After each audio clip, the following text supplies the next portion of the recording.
Social Security cuts. Here's what young workers are going to be facing. That is our topic of conversation today on the College Investor Audio Show. Welcome. We're so glad you're here today. All right, before we get to it, just a quick reminder that anytime you hear a topic on the show, you can always find the article associated with it at thecollegeinvestor.com. Ask a question, like us, follow us, get to know us. We'd love to get to know you, help you along wherever you are in your money journey. Just follow us all over social media. Pretty much anywhere you are, we're there too. Search for the words The College Investor. You'll find us. Let's go with Social Security. What's going on? All kinds of headlines. Actually, I've been seeing this like my whole childhood and even into my adulthood. Social Security is running out. Sparked all kinds of fresh anxiety among younger investors. I've never thought Social Security was actually something I could rely on anyway, so don't really care. But some stories highlight a potential $450 monthly benefit cut. Others suggest the system is going to collapse entirely. The reality, though, is a little bit more complex than that. According to the 2025 annual report of the Board of Trustees of the Federal Old Age and Survivors Insurance and Federal Disability Trust Funds, what a name. The program is facing a structural shortfall. Is that shocking? I'm not shocked whatsoever. Anyway, that actually does not mean Social Security is disappearing. For workers in their 20s, 30s, and 40s, the most important questions are different from the ones driving today's headlines. So here's what actually matters. Here's what the 2025 trustee report says. Every year, Social Security's trustees publish a detailed financial outlook. The 2025 report shows these things. The Old Age and Survivors Insurance, or OASI, you see that on your check stubs, trust fund, which pays retirement and survivor benefits, is projected to be depleted in 2033. If that happens, Congress doesn't do anything, incoming payroll tax revenue would be sufficient to pay 77% of scheduled OASI benefits. The combined OASI and disability insurance, which is the OASDI you see on your check stubs, are projected to be depleted by 2034, at which point incoming revenue would cover like 81% of those benefits. The 75-year actuarial deficit is 3.82% of taxable payroll. The open group unfunded obligation over 75 years is $25.1 trillion in present value terms. That's some pretty good governmental mismanagement if I've ever seen it. Importantly, though, Social Security does not go bankrupt. Even after all that depletion, payroll taxes do continue to flow in, and by law, benefits would be just reduced to match the incoming revenue. So that's where the widely cited 23% cut, it's not a cut, comes from. The gap between scheduled benefits and projected payable benefits after depletion. For a retiree receiving $2,000 a month, 23% reduction would mean like $1,540 instead. For those living primarily on Social Security, that would be a significant hit. So here's the good news, though. Millennials like me, Gen Z workers, maybe you're in that range, are decades away from retirement anyway. And you should never, ever have been relying on Social Security benefits anyway. Like, that should just be out of your head. So for all of us in this age group, millennials, Gen Z, the issue is less about a cut in 2033, okay? And it's a whole lot more about how policymakers may adjust the system long before they retire and how it will affect our taxes. You should be saving for retirement somewhere else anyway. So here's why Social Security is struggling. It was supposed to be a Band-Aid from the beginning, but aside from the 100-year-ago New Deal thing, the shortfall stems largely from demographics. In 2024, there were about 2.7 workers per beneficiary. Not good. By 2040, that ratio is projected to go down. 2.3 workers per beneficiary. Still not really good. Fewer workers supporting more retirees means less payroll tax.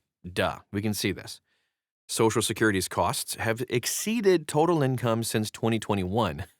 Example, 2024, the program paid out $1.485 trillion.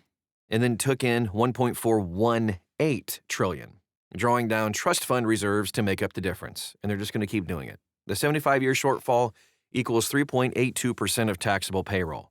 The trustees estimate that restoring long-term solvency would require either these three things: an immediate or permanent payroll tax increase of 3.65% points, that would be awful, or an immediate and permanent benefit reduction of about 22.4%, or some combination of both. Or cut the whole thing and repeal the income tax, and then we can save and give and have more money? I don't know. That's another option, at least. I'm just throwing that out there. Maybe it'll stick somewhere. But these are just illustrative scenarios, of course. They're not policy proposals whatsoever, but they do frame the size of the gap lawmakers have to address eventually and quickly. So here's how this is going to affect millennials and Gen Z. For younger people, there are 4 factors that matter more than this scary cut thingy headline. Payroll taxes, number 1. Today's payroll tax rate is 12.4%. If you are self-employed like me, it is a massive hit, which is supposed to be split evenly between employers and employees. I don't have that even split. Applied up to a taxable maximum of $176,000 in 2026. So lawmakers could raise the tax rate, please don't, increase or eliminate the taxable wage cap, or broaden the earnings base. For millennials and Gen Z, a payroll tax increase is going to affect take-home pay right now. You know this. Even a 1% increase shared between workers and employers would reduce net wages over decades. Not good. Number 2, full retirement age.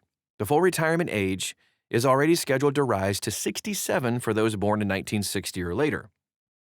One commonly discussed reform is gradually increasing that, reflecting longer life expectancy. So for younger people, that would effectively reduce lifetime benefits unless they delay retirement. Or you can opt out. I wish there was an opt-out option. I don't need Social Security. For those of us who are smart, we don't need it. A higher FRA does not eliminate benefits. It changes the age at which full benefits are available and increases early claiming penalties. The third thing, benefit formulas. Social Security uses a progressive benefit formula that replaces a higher percentage of earnings for lower income workers. So Congress could do these things: adjust the bend points in the formula, slow benefit growth for higher earners, or modify cost of living adjustments, COLAs, COLAs. Younger, higher income earners are more likely to see formula changes than current retirees, who are politically sensitive constituencies. Wink, wink. Number 4, the role of Social Security in retirement. This is the most important point of the whole discussion, and it has been since the 1930s when this whole thing started. Social Security was never designed to replace full earnings. Bold, underline, italicize that point. So for middle-income earners, the program typically replaces 40% of pre-retirement income. For higher earners, the replacement rate is, of course, lower. So that means 401ks, IRAs, pensions, savings, all essential. So for us millennials and for you Gen Z workers, you already have to be, and get the Social Security thing out of your head. You have to be less reliant on those projections. I looked at my projections just recently for fun. It's not good. I'm going to get, $2,000 a month. I don't care about that.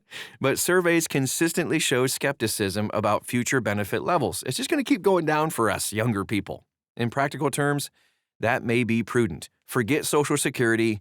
Save what you're supposed to be saving. Even if lawmakers close that financial gap, the structure of the program could change entirely anyway, as it should. The bottom line is this: Social Security faces a real shortfall. The 2025 Trustees Report projects trust fund depletion in 2033 for retirement benefits and 2034 for combined funds, with automatic benefit reductions if lawmakers fail to act. I'm okay with that at a young age. I know the older people, we need to take care of them.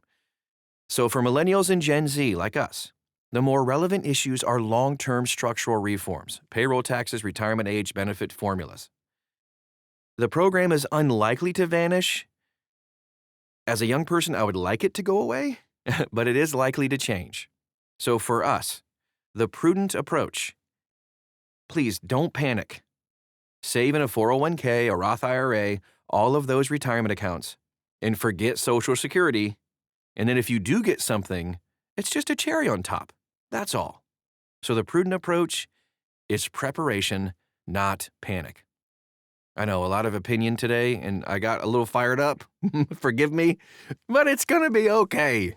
And if you need any more help, you have any questions, anything else you want to know about, dive into this article at thecollegeinvestor.com or just follow us on social media. We'd love to help you along the way.